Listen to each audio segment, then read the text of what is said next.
اعوذ باللہ من الشیطان الرجیم بسم اللہ الرحمن الرحیم۔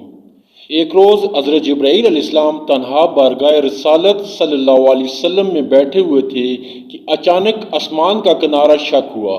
حضور نبی کریم صلی اللہ علیہ وسلم نے دیکھا کہ جیسے ہی آسمان کا کنارہ شق ہوا، جبرائیل علیہ السلام سمٹنا شروع ہو گئے، سرزمین پر سر رکھنے لگے، یعنی اس قدر جھکے کہ یوں لگتا تھا کہ گویا سرزمین کو لگ رہا ہے، اور ان پر تواضع اور عاجزی، خوف اور گھبراہٹ کے آثار نمایاں ہونے لگے۔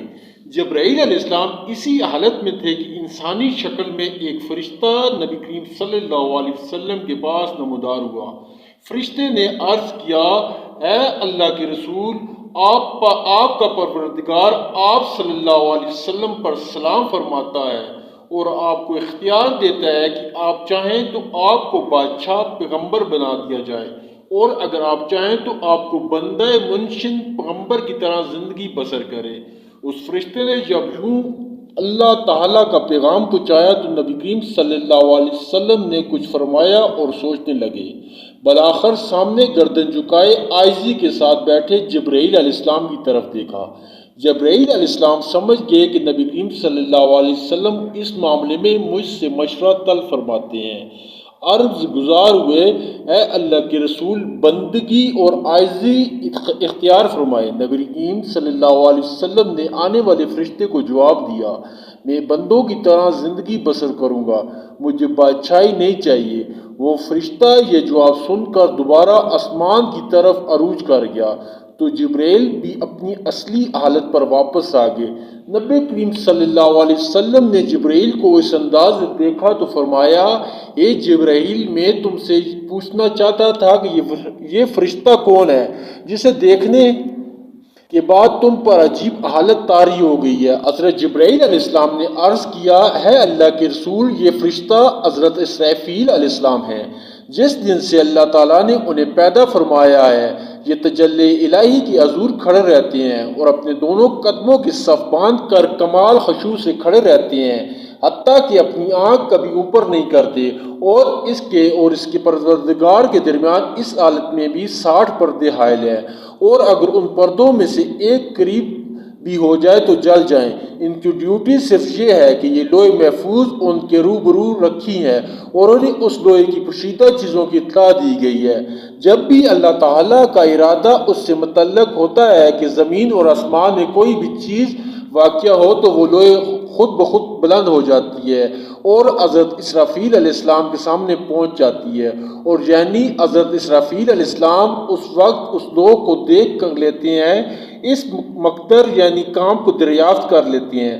اگر وہ کام میرے متعلق ہو تو وہ مجھے حکم کرتے ہیں، اور وہ اگر میکائیل علیہ السلام کے متعلق ہو تو ان کو حکم کر دیتے ہیں، اور اگر ملک الموت سے متعلق ہو تو انہیں حکم مل جاتا ہے۔ نبی کریم صلی اللہ علیہ وسلم نے فرمایا، میں نے جبرائیل سے پوچھا، آپ کس کس کام پر مقرر ہیں؟ عرض کیا، ہوائیں چلانے اور لشکروں کی فتح و شکست پر۔